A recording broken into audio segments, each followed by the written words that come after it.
आणि राज्य मंत्रिमंडळाच्या विस्तारामध्ये मित्रपक्षांनाही स्थान मिळालेलं नाहीये। त्यामुळे मित्रपक्षांनी आपली नाराजी व्यक्त केली। आता मित्रपक्षांची नाराजी दूर करण्याचं मोठं आव्हान महायुतीच्या नेत्यांसमोर असेल। मंत्रिमंडळ विस्तारात मित्रपक्षांना ठेंगा।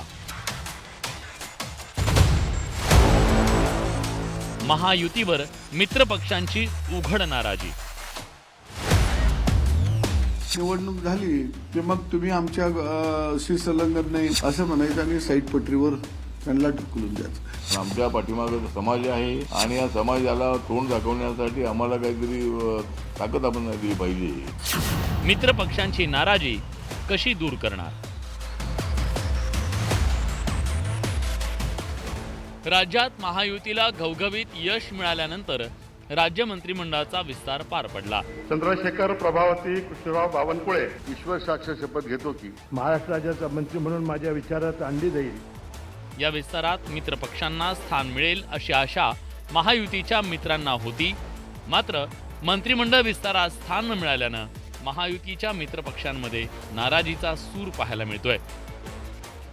विशेष म्हणजे आपल्याला मंत्रिपद मिळेल अशी आशा युवा स्वाभिमान पक्षाचे नेते रवी राणांना होती।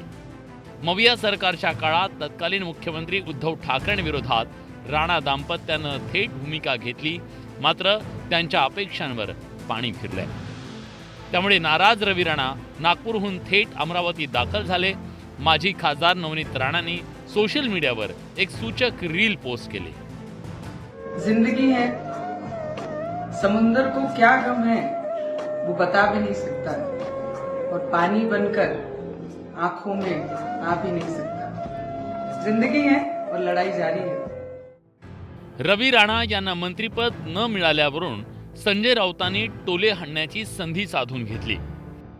नाव ऐकलं मी आता, रवी राणाही अमरावतीमध्ये गेले, असे अनेक आहेत। आणि असं कळलं की अडीच वर्षाचा फॉर्म्युला आहे। म्हणजे त्यांनी 6 महिन्याचा फॉर्म्युला केला असता तर सगळ्यांना मंत्रिपद मिळाली असती। दुसरीकडे भाजपनं विधान परिषदेच्या आमदारकीची संधी दिलेले सदाभाऊ खोत मंत्रिपदासाठी इच्छुक होते। मात्र त्यांच्याही अपेक्षांवर पाणी पडलंय। महायुतीनं मित्रपक्षांचा विचार केला नाही अशी खंत त्यांनी बोलून दाखवली आहे। तिन्ही पक्षांनी करायला पाहिजे होतं, पण काय होतं की निवडणुकीच्या काळामध्ये मोठे पक्ष सगळ्या घटक पक्षांची बैठक बोलवतात। त्या एरियामध्ये त्यांची ताकद असली की मग त्यांना बोलवून कामाला लावतात आणि निवडणूक झाली की मग तुम्ही आमच्या शी संलग्न नाही, मग तुम्ही भाजपशी संलग्न नाही, तुम्ही ह्याच्याशी संलग्न नाही असं म्हणायचं आणि साईड पटरीवर त्यांना ढकलून द्यायचं। तर हे योग्य आहे असं मला निश्चितपणानं मला तरी वाटत नाही। महायुतीचा आणखी एक घटक पक्ष असलेला रामदास आठवलेंचा पक्ष मंत्रिपद मिळेल या आशेवर होता। मात्र मंत्रिमंडळ विस्तारात ते कुणाला आठवलेच नाही। एक जर आरपीआयला एक मंत्रिपद राज्यमंत्रीपद तरी द्यायला होतं, परंतु ते मंत्रिपद आम्हाला त्यांनी आश्वासन दिल्यानंतर ते दिलेलं नाही आहे। त्यामुळे लवकरच आम्ही त्यांना भेटणार आहोत आणि राहिलेली 4 मंत्रिपद आहे त्याच्यामध्ये तरी आमची वर्णी लागावी, कारण आमच्या पाठीमागे समाज आहे आणि या समाजाला तोंड दाखवण्यासाठी आम्हाला काहीतरी ताकद आपण दिली पाहिजे।